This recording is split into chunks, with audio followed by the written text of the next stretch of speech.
बाबा माधव दास लगभग हमारे अपने युग के समकालीन भक्त थे। सन 1857 में बंगाल में हुए। अभी छोटे बालक थे कि पिता का शरीर जाता रहा। घर में धन इत्यादि की समुचित व्यवस्था नहीं थी, इसलिए विधिवत अध्ययन न कर सके। पर अपनी सहज प्रतिष्ठा, अपनी प्रतिभा से माधव दास ने पढ़ना लिखना सीख लिया और उस पढ़ने लिखने का प्रयोग एक ही स्थान पर किया, भगवान से संबंधित भक्ति के ग्रंथ पढ़ना।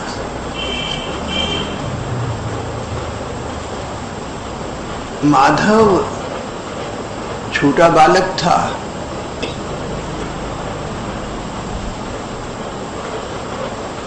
धनाभाव भी अर्थाभाव भी, पैसा न होने के कारण किसी विद्यालय में भेजा न जा सका।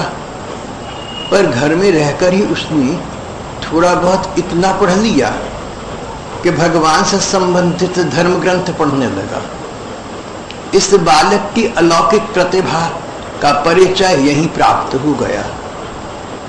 साधारणतः पढ़ाई का अर्थ होता है अपने भविष्य में आजीविका उपार्जन का विधान करना।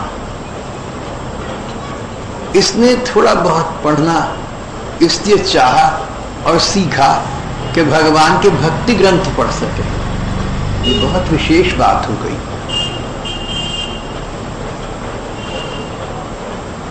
जैसा जैसा हम अपने शैशव में अध्ययन करते हैं, वैसा वैसा प्रभाव हमारे मन पर पड़ता जाता है। एक सज्जन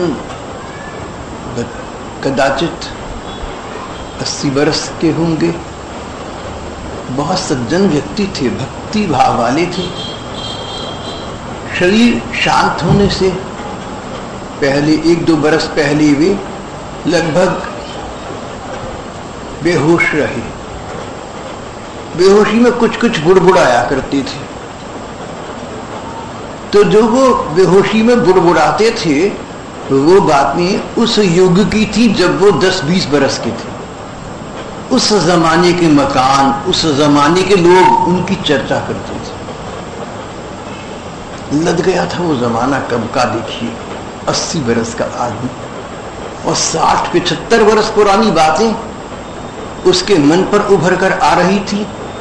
बचपन के संस्कार इतने सुदृढ़ होते हैं। अपना तो जो हो चुका सो हो चुका। घर में बच्चे हो तो उनके संस्कार अभी से बहुत अच्छे डालना। बच्चों के प्रति माता पिता का कर्तव्य है कि बच्चों के बुढ़ापे को आश्वस्त करें, केवल आजीविका उपार्जन की दृष्टि से नहीं, प्रत्युत ये भी कि कभी कोई जीवन में इस प्रकार की विसंगति आ जाए तो उसका सामना वो नैतिक बल पर कर सके। माधव दास अपना समय लगाते भक्ति ग्रंथों का अध्ययन करने। नारद जी के भक्ति सूत्र हैं, छोटी सी पुस्तिका है, नन्ही सी बच्ची सी पुस्तिका।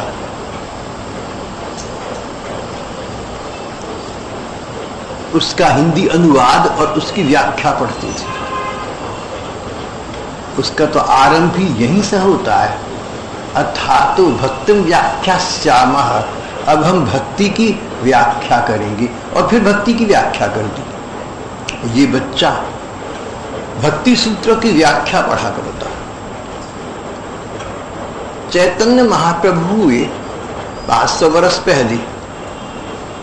चैतन्य महाप्रभु ने अपने जीवन से, अपनी जीवनी से और अपने आचरण उपदेशों से लोगों को बताया कि सच्चा सुख है तो भगवान के प्रेम में है। चैतन्य महाप्रभु की पूरी जीवनी भगवान कृष्ण के प्रेम का पर्याय है।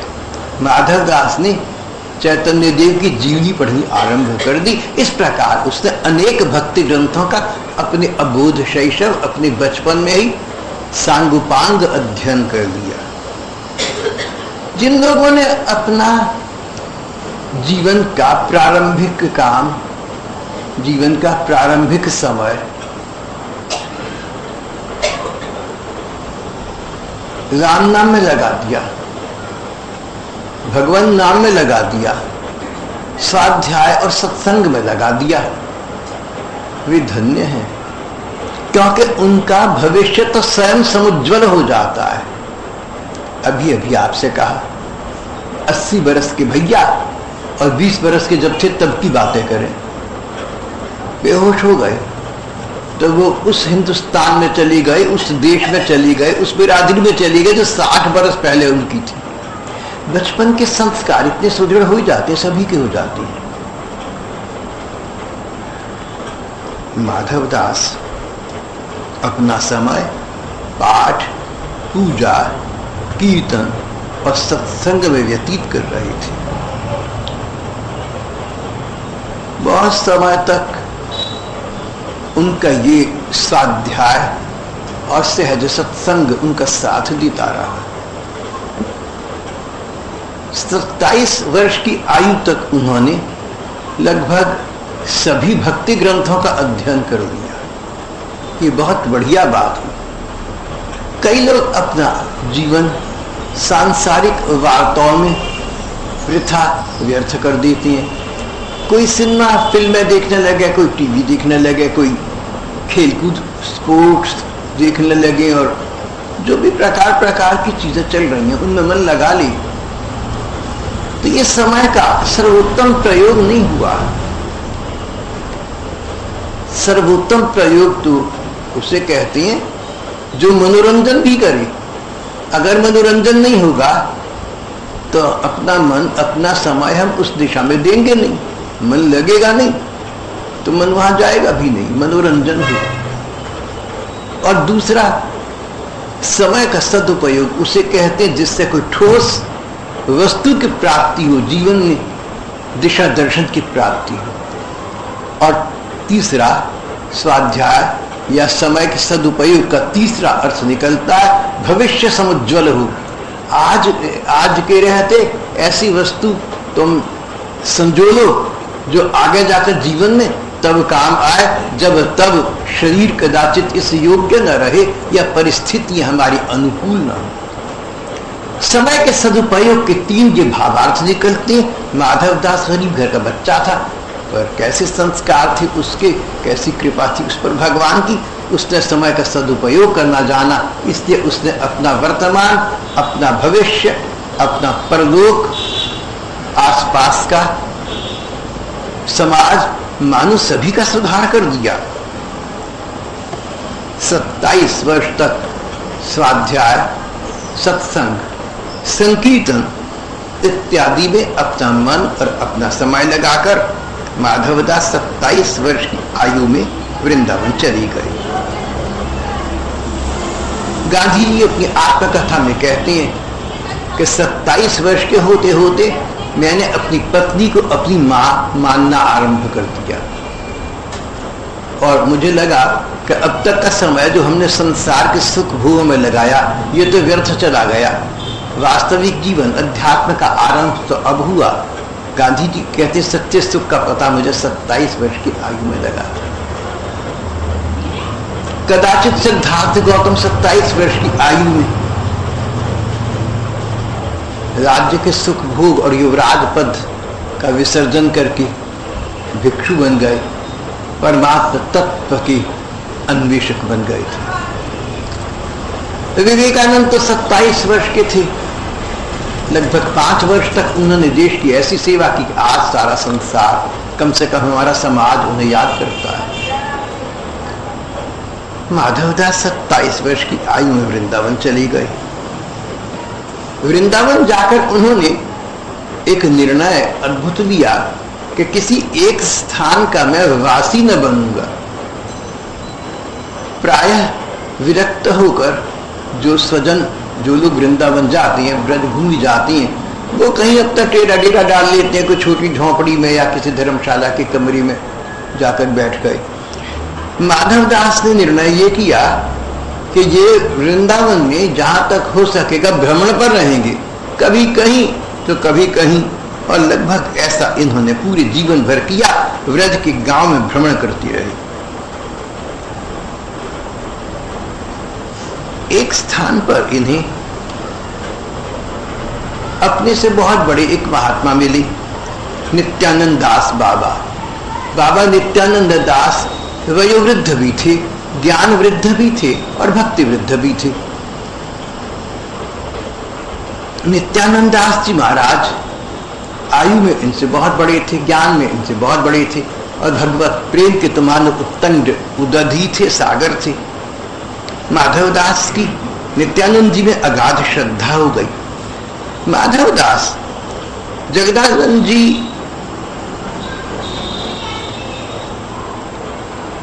माधवदास, नित्यानंद दास और जगदानंद बाबा, इन दो संतों से अति प्रभावित हुए। जगदानंद जी से इसलिए कि उनका जीवन सच्चे अर्थ में वैराग्यमय था।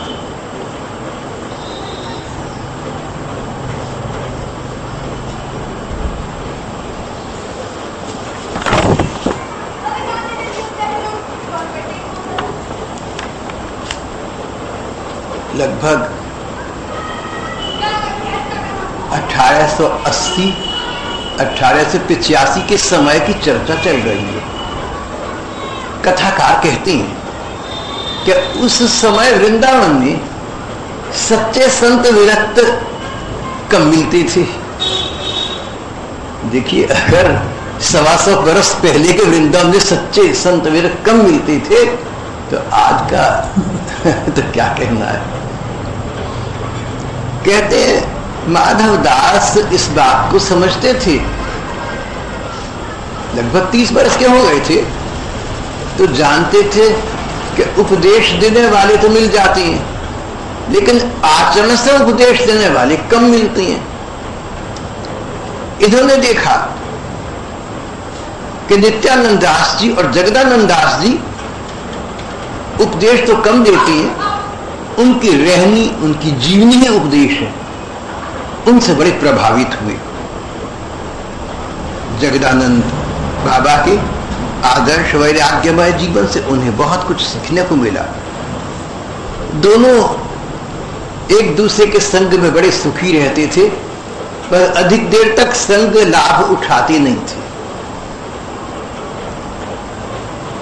माधवदास बाबा, जिनकी हम जीवनी पढ़ रहे हैं, और जगदानंद बाबा, जिनके प्रति इनका अगाध श्रद्धा का भाव था, ये दोनों एक दूसरे से राम नाम के नाते जुड़ गए थे और एक दूसरे से बड़े प्रसन्न थे, पर एक दूसरे के साथ अधिक समय नहीं रहते थे। ये बहुत महत्व की बात है भजनानंदी व्यक्ति के लिए। भजन वही है जो एकांत में होता है। जिंदगी तो उसी को कहते हैं जो बसर तेरे साथ होती है। प्रियतम के सामीप्य के कण ही हमारी जीवन की वास्तविक सफलता है। वो एकांत में उपलब्ध होती है। भगवत जन एकांत में सकांत होती है। तो कोई व्यक्ति भगवान के संबंध से भी तुम्हें कितना भी अपना क्यों न लगे, उसके साथ उतना समय व्यतीत करना जितना समय व्यतीत करके भगवान का एकांतिक चिंतन करने में सहायता मिली। और जब वो सहायता प्राप्त हो जाए तो अधिकांश समय ठाकुर के एकांतिक चिंतन में करना। भजनानंदी और व्यस्त जनों के लिए इस प्रकार का विधान हमारे रसिक संतों ने किया है। दोनों अलग अलग भिक्षा को जाते, रात में अपनी अपनी भजन कुटी के बाहर बैठकर अलग अलग भोजन करते, कभी कभी साथ भी बैठ जाते। कोई कड़ा नियम नहीं था, जहां तक हो सके अलग अलग इसलिए रहो कि अलग रहकर भगवान का चिंतन होगा, अपना अपना चिंतन करो। लेकिन कोई दुराग्रह, कोई आग्रह भी नहीं था, कभी मिल भी बैठते। एक बार जगदानंद जी के साथ माधव दास जी बैठे भिक्षा प्राप्त प्रसाद ग्रहण कर रही थी। कहीं आसपास से भिक्षा मिली, जो मिली उसी में दोनों ने अपना हिस्सा मान दिया। माधव दास ने देखा कि मट्ठे में नमक बहुत कम है। बोली मट्ठे के साथ थोड़ा नमक होता तो अच्छा था, जाऊं थोड़ा नमक मांग के लाता हूं। जगदानंद जी ने वही प्रताड़ना दी, खबरदार सावधान, नमक मांगने गया। देख मन बड़ा लोभी है, आज इसे नमक दोगे तो कल गुड़ मांगेगा। खाते खाते बिना नमक के ही तुझे ये अच्छा लगने लगेगा। अपने कुछ साधना चाहिए। नमक कम है, तू नमक ले आ, मीठा कम है, थोड़ा मीठा डाल दे, इसमें इस चीज को मिला दे।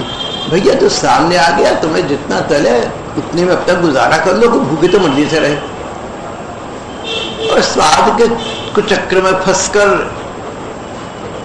अपने समय को, अपनी जिह्वा को दुरुपयोग में लाना, महात्मा लोग ऐसा नहीं करते। तो जगदानंद जी ने प्रताड़ना दी और माधव दास जी को मट्ठे के लिए और अधिक नमक अधिक न लाने दिया। इसी प्रकार एक बार किस दूसरे गांव में जाकर ठहरे हुए थे। जगदानंद जी ने देखा कि माधव दास गांव में कहीं बाहर गए, लगभग 1.5 घंटा के बाद वापस आ गए। बोले भैया माधव कहाँ गए थे? बोले जी गांव में कुछ दूरी पर 3-4 किलोमीटर की 2-3 मील की दूरी पर एक उत्सव हो रहा था, वहां गया था। बोले अच्छा, वो मालपुए मिले होंगे? माधवदास बोले जी हाँ, 8 मालपुए खाकर आ रहे हैं। बोले अब कैसा लग रहा है? बोला ठीक है, जरा आलस, थोड़ा ऐसा लग रहा था, थकान, इतनी दूर गया, खाने के बाद भारी पेट से वापस आया तो आलस, थोड़ा सा थकान सी महसूस, वैसे कुछ नहीं। जगदानंद जी महाराज ने सतर्क वहीं कर दिया, माधव तू घर छोड़कर पुए खाने आया था? भैया पुए तो घर में बहुत मिल जाते हैं, और एक स्थान पर डेरा डाल दो तो आसपास के लोग पुए क्या जो तुम चाहोगे देने लगते, श्रद्धा उत्पन्न हो जाती है। भाई हम लोग अलग अलग गांव में भ्रमण करते इसीलिए है ना कि एक स्थान पर इतनी घनिष्ठता न हो जाए, इतना स्नेह न हो जाए कि लोग हमें हमारे मन के जिह्वा के अनुकूल भोजन देने आरंभ कर दे। तूने अच्छा काम नहीं किया। तू तो ऐसा कर, वृंदावन जाकर बैठ जा। वृंदावन में साधु सेवा होती है, उत्सव होते हैं ठाकुर जी के, कोई ना कोई उत्सव रोज लगा रहता है। मंदिरों में होते हैं, लोगों के घरों में होते हैं, मालपुए खूब मिलेंगे। वृंदावन के आसपास गांव में भ्रमण करके ब्रजवास करना एक बात है, और वृंदावन भूमि में जाकर रहना दूसरी बात है। मालपुए, कचौड़ी आदि चाहिए ना तो वृंदावन तुझे दूर ही जाना पड़ेगा। जहां तू डेरा डालेगा आसपास उत्सव हो रहे होंगे, वहां मुंह मार लीजो। माधव दास बात को समझते थे। इस दिन के बाद माधव दास ने पूरे जीवन काल में न तो एक बार नमक या मीठा कम होने की चर्चा की, और न कहीं उत्सव में जाकर मालपुए खाने का। देखो बात तभी बनती है जब एक बार बात कह दी और दूसरे के समझ में सदा के लिए आ गई। आप पूरा जीवन बिता दें मुझे समझाने में, आप रोज हर तीसरे दिन भाई साहब आप जिह्वा के स्वाद में ना पड़ा करो। मैंने कहा बिल्कुल ठीक बात, पढ़ना नहीं चाहिए।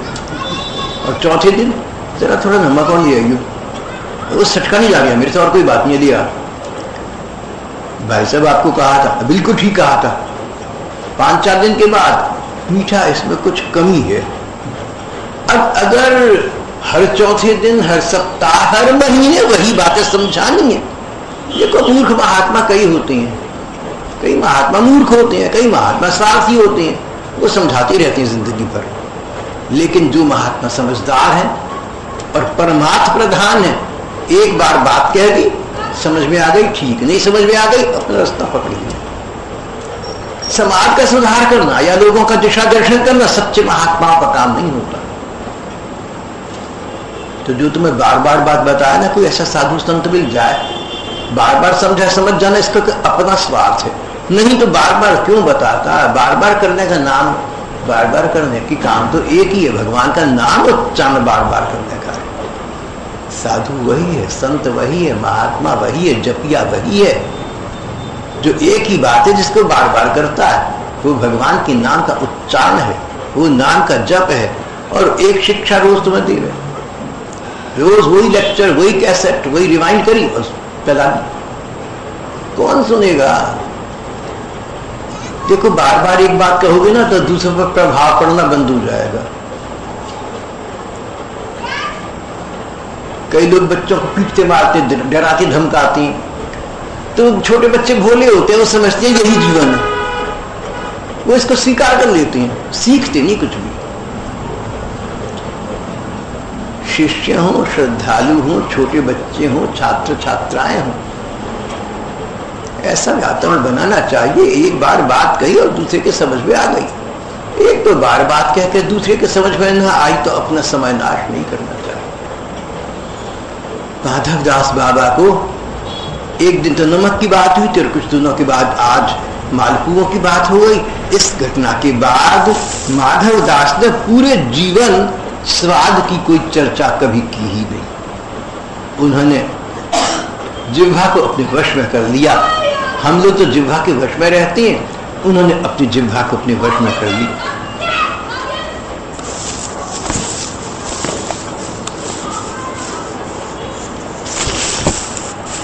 एक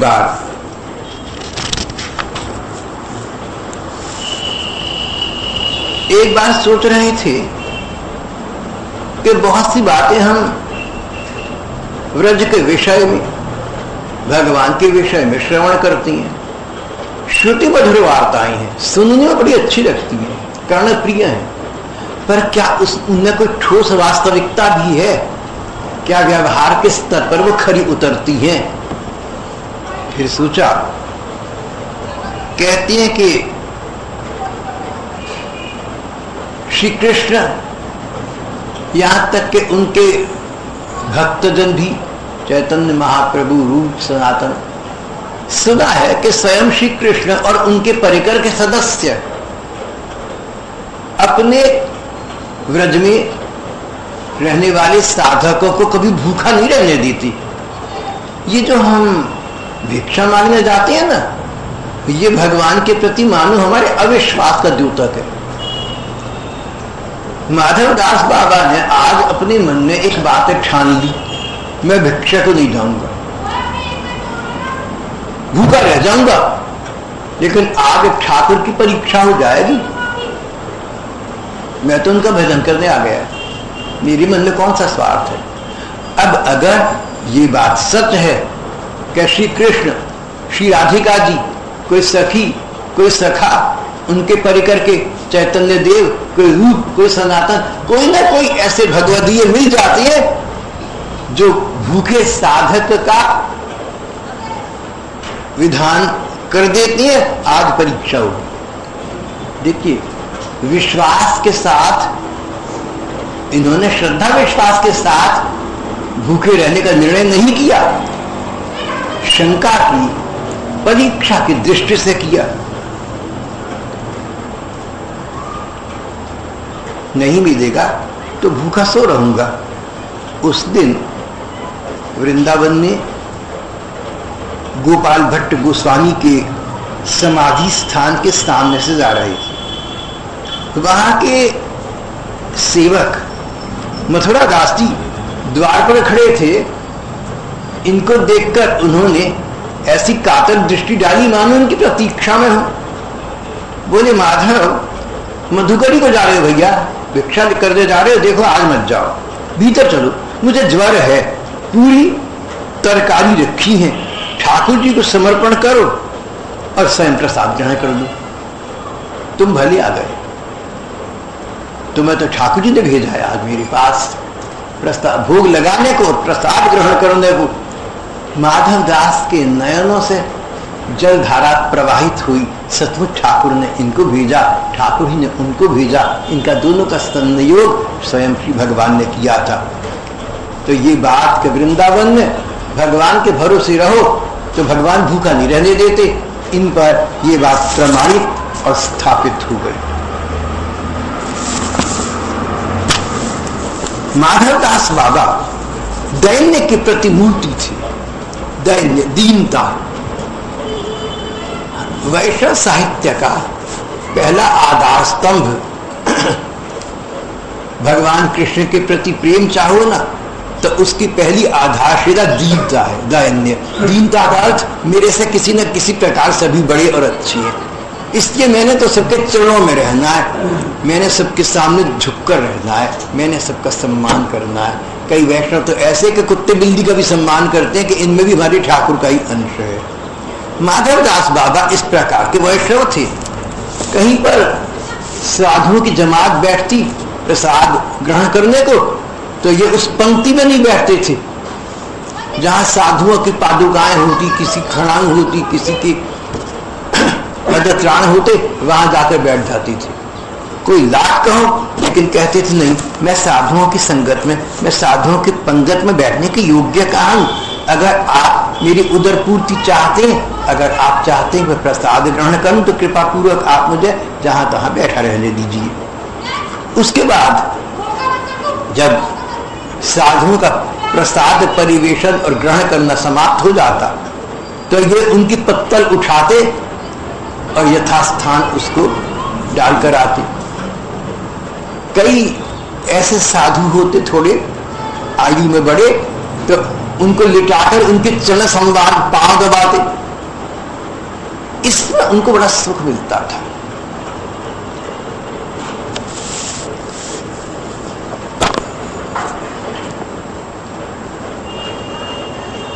कई बार इन्हें जो अपने को भिक्षा मिलती तो ये स्वयं न आरोग्य कर किसी दीनहीन कंगाल के आगे डाल दिया करते, लोगों से दृष्टि छिपाकर किसी पक्षी या पशु या पक्षी को खिला देते, बेचारा भूखा है, स्वयं भूखे रह जाते।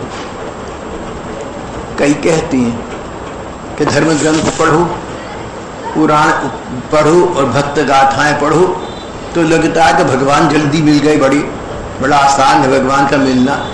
लेकिन वर्तमान जीवन में ऐसा लगता नहीं। तो वर्तमान जीवन में आपको लगता है कि इतनी दीनता हमारे में से किसी में भी है, इतना सेवा भाव, इतनी करुणा। अरे कितनी बार हमने या आपने देखा क्या कोई पशु भूखा है तो लोगों से छिपकर अपनी पत्तल उसको चुपचाप दे आए, कितनी बार किया हम लोगों ने। करुणा का भाव होना। अब एक समस्या और मुंह बाई खड़ी रहती है, अपना हिस्सा दूसरे को तो चुपचाप खिला दिया। फिर मन में विचार आया कि मुझे देखो, मैं तो अपना हिस्सा चुपचाप खिला दिया करता हूं, लोगों को नहीं पता, लोग प्रशंसा उनकी करते हैं जो बता के काम करते हैं। ये महापतन हो गया तुम्हारा। क्योंकि दैन ने कहा आया दीनता, मैं तो सबसे छोटा हूं। कई बता के करते हैं जिनका पता चल जाता है, हम बिना बताए करते हैं, हमारा पता नहीं चलता। यानी यश की भी कामना है, प्रशंसा की भी कामना है, और दूसरे को तुमने गलत समझा, उसका निर्णय भी स्वयं दिया, तुम निर्णयात्मक बन गए। तो ये दीनता तो नहीं हुई, ये तो बहुत उल्टा काम हो गया। नेकी कर दरिया में डाल, नेकी तो करो उतनी करना जो दरिया में डाल सको, और जिसके बदले में सराहना प्रशंसा चाहो, और जिसके बदले में अन्य लोगों को नीचा समझना का विधान बनता हो, भैया वहां तो न करना ही अच्छा है।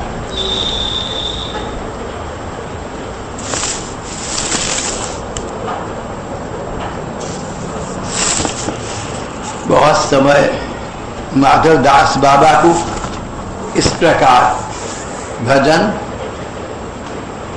संत सेवा, संकीर्तन, चिंतन, एकांत निष्ठा इत्यादि में व्यतीत हो चुका था। सन 1930 आ गया था।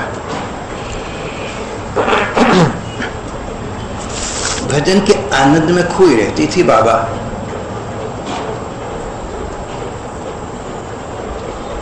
पर अब जब तब एक विचार आने लगा,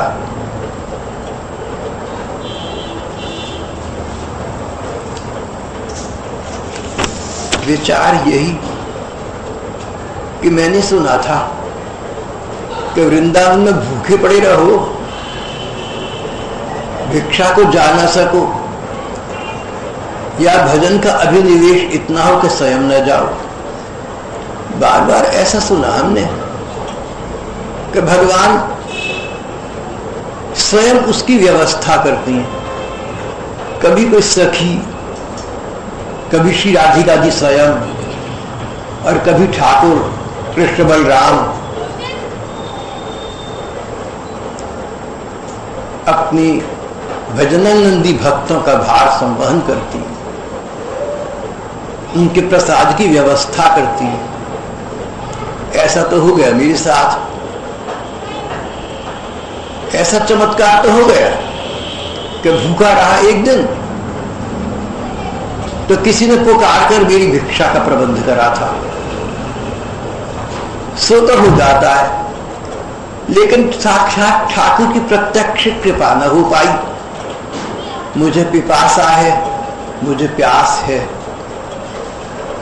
तो साक्षात श्री कृष्ण के स्वामी श्री राधिका जी के कृपा प्रसाद की सो न हो पाया। जीवन भी चला, प्रौढ़ावस्था को पार कर गया। कौन जाने नदी लगे पेड़ के बराबर कभी जोर का झंझावात आएगा, बवंडर आएगा, आंधी आएगा, ये बेचारा बूढ़ा पुराना पेड़ गिर जाएगा, नदी में चला जाएगा, समाप्त हो जाएगा। जीवन की लीला कब समाप्त हो जाए कौन कह सकता। अब तो बुढ़ापा आ गया, शरीर पहले जैसा स्वस्थ न रहा, भजन करने की भी कर्मठता पहली वाली न रही, वो उमंग तरंग, वो साधना जीवन भर जिनका आश्रय दिया था अब वैसे न हो पा रही। तो अब तो यदि ठाकुर ठाकुराइन ब्रजवासी पर कृपा करती हैं तो अब उनको मेरे पर कृपा करनी चाहिए। फिर अनेक प्रकार के विविध विभिन्न विपरीत विचारों में खो जाते। कभी तो ऐसा सोचते कि जीवन के दिन बीत चले, समय का मानो अंत काल आ गया, दिवस का अवसान समीप है, तो अब तक तो ठाकुर को प्रत्यक्ष कृपा कर देनी चाहिए थी। फिर कभी किसी दूसरे भाव प्रवाह में उमड़ उठते, अरे मेरे में ऐसा क्या है। जीवन शेष रहते जिन पर श्री कृष्ण की अशेष कृपा हो जाती है, वे लोग क्या मेरे जैसे होते होंगे। मैं तो ऊपर का भजनानंदी, मैंने कोई सच्चा भजन नहीं किया, मैंने सच्ची सेवा नहीं की, मेरा दैन्य सच्चा नहीं है, मैं कहीं भी सच्चा ना निकला, तो फिर भला भगवान से मैं इतनी आशाएं, राधा माधव से, श्री राधा कृष्ण से इतनी आशाएं क्यों कर रखूं मैं। जिन्होंने भजन किया, जिन्होंने अपना समय और जीवन दूसरों के प्रति दैन्य और सेवा व्यतीत किया, भला वे उन पर कृपा करेंगे, मुझ पर क्यों कृपा करें। प्रकार प्रकार के तर्क, प्रकार प्रकार के वितर्क, प्रकार प्रकार के वितंडा बाबा के मन में इस उम्र में आने और जाने लगे। एक दिन की बात है, बरसाना विराज रही थी, वहां से वे काम्यवन चली गए। विमल कुंड के ऊपर एक कुटी में रहकर बहुत दिन तक भजन करने का निर्णय किया, और फिर एक दिन मन में वही विषाद जागा। सोचने लगे, मेरा भजन वास्तविक नहीं निकला, मुझे अभी तक श्री राधा रानी की कृपा प्राप्त न हुई। उनका दोष तो हो नहीं सकता, लाली किशोरी का दोष तो नहीं हो सकता, वे तो स्वभाव से सरल हैं, उदार हैं, मेरा ही हृदय कपट से भरा है, मुझी से यथार्थ भजन नहीं हो सका, भजन की योग्यता मुझ में नहीं थी, फिर भी मैंने भजन किया, ये मैं अपराध कर बैठा।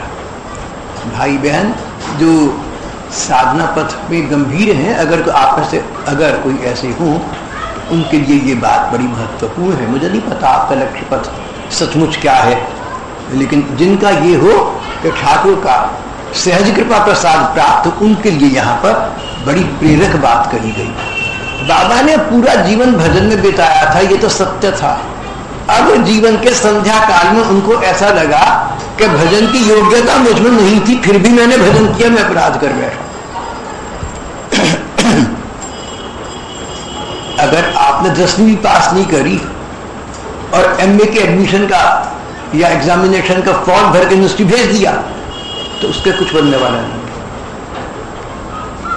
भैया पहले 10वीं करी, बीए करा, वो तो किया नहीं। भजन की योग्यता लाए हम अपनी में, तो भजन प्रतिफलित होता है। बाबा की हृदय पटल पर विषाद के बादल उमड़ घुमड़ कर आ गए। कितना मैं अपने को भ्रम में रख रहा हूं, मैं तो माला करता हूं, मैं तो जप करता हूं, मैं तो पूजा करता हूं, मैं तो पाठ करता हूं, मैं तो रस साहित्य का अध्ययन करता हूं, मैं तो संत सेवा करता हूं, मैं तो साधु संग करता हूं, मंदिर में ठाकुर जी के दर्शन करता हूं। अरे कर्तापन का इतना अहंकार तो मेरे में भरा पड़ा, मैं तो अपने को कर्ता मान रहा हूं। और ये सारा भजन करने के बाद ये विचार कि पूरा दिन पूरा जीवन भजन में लगा दिया, भगवान फिर भी न मिले, ये भी मेरा मिथ्याभिमान नहीं तो और क्या है। पहली बात तो ये कि भला भगवान भजन से खरीद जा सकते हैं, भगवान को खरीदने के लिए भजन पर्याप्त कभी नहीं हो सकता। भगवान तो कृपा से प्राप्त होती है। भगवान कृपा तब करते हैं जब भजन सच्चे अर्थों में किया गया हो। बाबा कहने लगे कि सच्चे अर्थों में भजन में कर न सका, क्योंकि भजन की योग्यता तो मुझ में थी नहीं, मैं भजन करता रहा, जप करता रहा। कैसे बनकर जप करना चाहिए ये वास्तविकता मुझ में नहीं थी। हमारे गौर हरि, हमारे प्रेमावतार प्रभु चैतन्य देव बहुत आश्वासन और सतर्कता बताकर गए। पहले कहते थे नाम का जप करो, फिर बोले कीर्तन करो, फिर बोले ठहर जाओ जरा एक सुनो मेरी बात। कीर्तन करना है, नाम जप करना है, तो कैसे बनकर करना भैया ये सुनो। तृणादपि सुनीचेन, तिनके से भी नीचा अपने को मानना। तुम्हें कहीं सम्मान मिले ना, प्रशंसा मिले, तो एक बात सोच लेना, कई बार हवा जोर पकड़ती है, जमीन पर पड़े तिनके को उठाकर पर्वत के शिखर पर खड़ा कर देती है, तो तिनका अहंकार में तो नहीं आता कि मैं पर्वत शिखर पर हूं, मैं तो गौरी शंकर पर बैठा हुआ। एक बार फिर पृथ्वी पर नीचे आ जाना ही तिनके की नियति है। हम साधु लोग हैं, हम भजनानंदी हैं, हमें तिनके से भी अपने को नीचा मानना चाहिए। हम प्रशंसा के न पात्र हैं, न प्रशंसा की हमारे में इच्छा होनी चाहिए। हमें किसी प्रकार की मान्यता नहीं चाहिए। मान्यता, कोई मुझे माने, तरोरपि सहिष्णुना।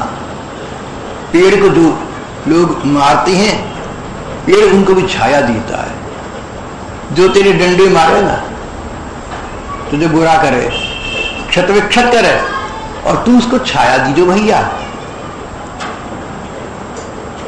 आगी को देखो, चंदन को काटती है, और चंदन को देखो, आगी को सुगंधित करता है। हमारे प्रभु राम जी ने त्रेता के अंत अवसान काल में प्रजा से कहा कि साधु असाधु के लक्षण याद रखना। तुम जप करने से साधु नहीं बन जाते, तप करने से साधु नहीं बन जाते, भिक्षा करके खाने से साधु नहीं बन जाते। साधुता तो स्वभाव में होती है भैया। अगर तुम चंदन जैसे बन गए, आगी तुम्हें काटे और तुम उसको सुगंधित करो, तो तुम भजन के योग्य हो, फिर भजन तुम्हें फल प्रदान देगा। भजन की योग्यता का अर्थ ये कि एक व्यक्ति को बुखार चढ़ा है ना, उसका मुंह कड़वा हो गया, अब वो दूध पिए तो उसको कड़वा लगेगा। तो पहले भैया माउथ को, अपने मुंह को ऐसा बना लो कि दूध का आस्वादन, उसका सुखास्वादन कर सके।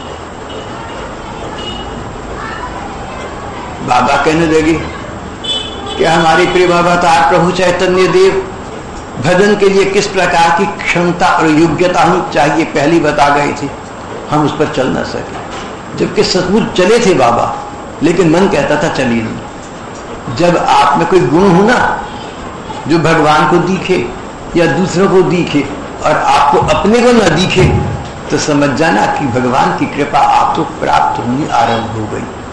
और जब अपने में गुण दिखे और दूसरे में ना दिखे तो क्या समझोगे, स्वयं सोच लो। आज तक मुझे राधा रानी की कृपा प्राप्त न हुई, भजन की योग्यता नहीं थी, फिर भी मैंने भजन किया। मैं ठाकुर के प्रति अपराधी हूं, मैं भजनापराधी हूं। सोचते हुए ओढ़ कर लेट गए। उस दिन बाबा भिक्षा को भी न गए। पश्चाताप की आग उनके हृदय में सुलग गई, उनके दिल में एक आग लगी थी। मैंने भगवान के भजन को बदनाम ही किया। देखो पूरा जीवन भजन में बिता दिया और अंत में क्या मिला, अपने मन का अवसाद। कहते मैंने भगवान के नाम को कलंकित किया क्योंकि नाम लेने के योग्य में नहीं था। सचमुच थे लेकिन उनको ऐसा लगता था। पश्चाताप की अग्नि उनके हृदय में सुलग रही थी, फूंक कर रो पड़ी। उसी समय एक किशोरी बालिका 13-14 वर्ष की बच्ची ब्राह्मण बालिका ने दरवाजे पर आकर दस्तक दी। बाबा, ओ बाबा। दरवाजा खोला। बालिका पूरी कचौरी और नाना प्रकार की खाद्य सामग्री से भरा थाल लिए खड़ी है।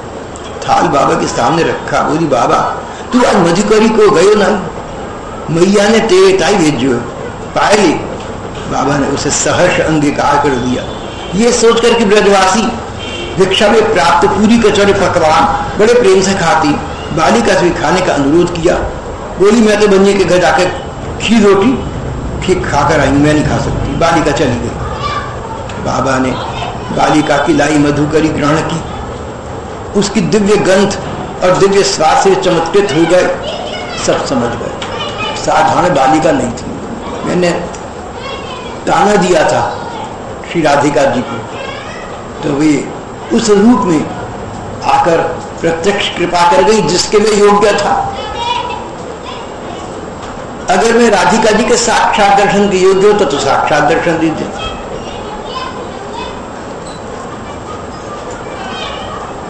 नयनों में जल भराया, शरीर बार बार कंपित होने लगा। बालिका चली गई थी पर अपनी महक छोड़ गई थी, अपना दिव्य प्रभाव छोड़ गई थी।